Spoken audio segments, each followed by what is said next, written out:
After 3 weeks of being disappointed in the theaters, there was finally a movie that did not aggressively disappoint me. Hello and welcome to my review of Dolly, a 70s style backwoods grindhouse style slasher reminiscent of Barbarian and the Texas Chainsaw Massacre. I was immediately drawn to this movie for two reasons. One, the 16mm camera, and two, having a female slasher villain. This was an interesting low-budget movie. While it isn't a slasher in the traditional Halloween or Nightmare on Elm Street sense, it's more of a slasher in a Wolf Creek sense. I love Wolf Creek, and I don't mind a bit of different slasher styles. It's still a pretty interesting watch all around. I still do have my issues with the movie, but let's start off with the positives. Oh, I'm gonna nerd the fuck out about this. As I mentioned before, this movie utilizes the 16mm camera, which just gives it this nasty grain effect. I'll be referencing the Texas Chainsaw Massacre quite a bit, or abbreviating to TCM because it's difficult for me to say, and not just because it's one of my favorite horror movies. TCM was shot on a Bolex H16 RX5 that is a mouthful and a half, which aids in its disgusting visual style.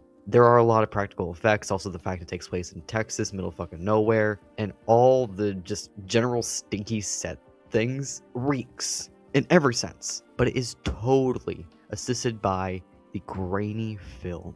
There's just something about it that automatically makes a movie feel so much more visceral. The camera here absolutely does a lot of the tonal heavy lifting. If you give me a movie with a 16mm camera, I am eating that shit up like pistachio ice cream. Oh my god. That is one of the reasons why I adored Black Phone 2, even though it wasn't really the best received. I still enjoyed all the dream sequences using the super 16mm. Great, fantastic. I love when movies do this. And also the villain here, Dolly, the titular character, is portrayed by a non-binary American wrestler by the name of Max the Impaler. They have this interesting Viking aesthetic going on with them.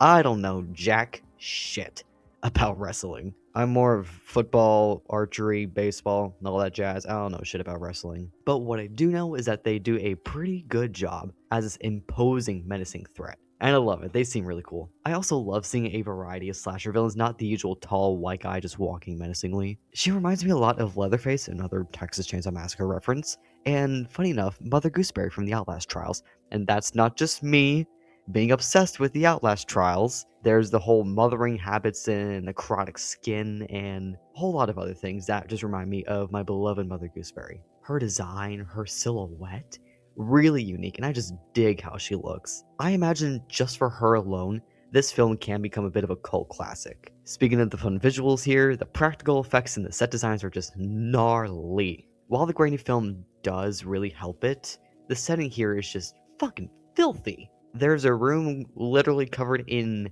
bodily fluids, blood, shit on the walls, and just, I can't even imagine the smell. And the quote-unquote baby's room has this weird red carpet to it. That automatically just reminded me of my grandma's house and a very particular smell that it has. But all the dolls, and again, all the blood, and then all the other bodily fluids, oh god. The kitchen as well, the basement, I cannot imagine how bad this set fucking smelled. Because there's no AC here, I'm imagining. I believe this is shot in Tennessee, in the heat. Dear god, I can't even imagine. But they do set the scenes and the atmosphere incredibly well. I love to see these more lived-in set designs. Moving on to the things that I'm rather mixed on, I will say that the pacing and the story here could have been a little bit better. It's good for what it is, but I think they should have had a little bit more to it. This is only a 90-minute film, which I'm not complaining about. On top of feeling reminiscent of the Texas Chainsaw Massacre and Barbarian, I kept thinking back to In a Violent Nature, which is getting a sequel. I'm super excited, oh my god. The common critique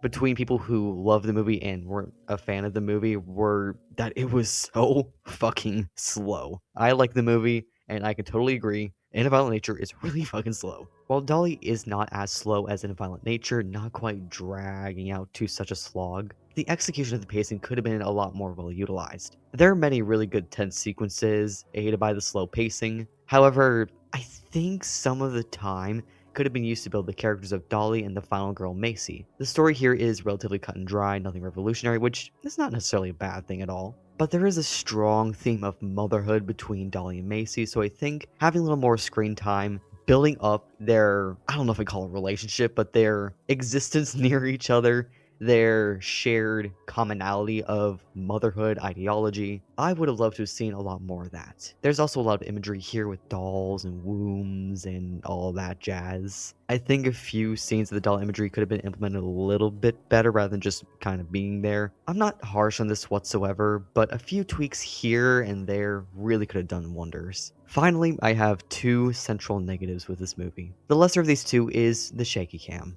Tripods and other stabilizing tools do exist for 60mm cameras, and if they're not available, it's relatively easy to DIY something for cheap. I don't mind shaky cam nearly as much as other people do. I adore found footage movies and ARGs, so I am used to it, but my god, it got a bit much here and there. I could really feel the headache forming over the 90-minute runtime. I'm not saying I should have removed the shaky cam entirely. It builds suspense, it gives the movie a visual identity alongside, of course, the 60mm grainy footage, and it does portray really good intense chase sequences, but there were points where it just did too much. It lends to the grindhouse aesthetic, do not get me wrong, and I love that, but especially towards the end, it really started to be a little bit much. There were also somewhat related to this, but not really. I just don't really know where else to put it. A lot of the jump scares in this movie were, how do I put this?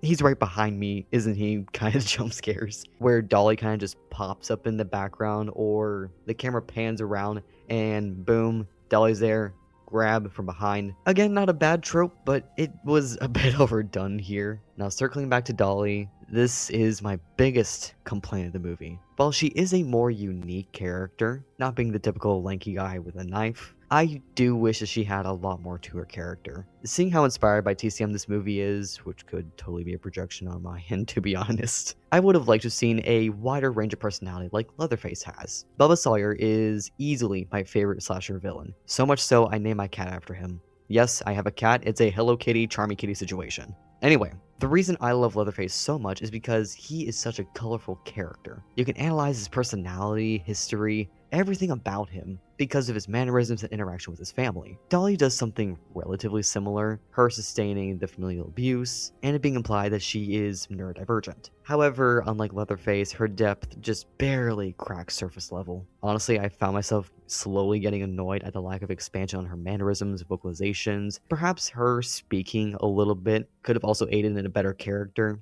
Through the entire movie, she's just doing this like really raspy breathing, and occasionally there's some really strange baby crying noises, which because it's dubbed over, instead of it being the actor making the noises, it sounds so out of place. It makes me think that there's like a weird supernatural entity doing the baby screaming. I don't know. I just think maybe a little bit of chatter, a little bit more of a wider personality could have really done her wonders. She isn't a bad slasher villain per se. Like I said, I could totally see Dolly becoming a little cult classic, but a little more work on rounding out her character would have been fucking phenomenal. Also, probably a tangent and probably just a me thing, but I'm so fucking tired of the slasher villain just walking trope. Once again, bringing up Leatherface, that dude fucking runs. This 6.5 feet tall chainsaw wielding maniac. I know Gunnar Hansen is 6'4", but he wore heeled boots to make him even fucking taller for whatever reason. Dude fucking sprints. He's barreling through the Texas plains,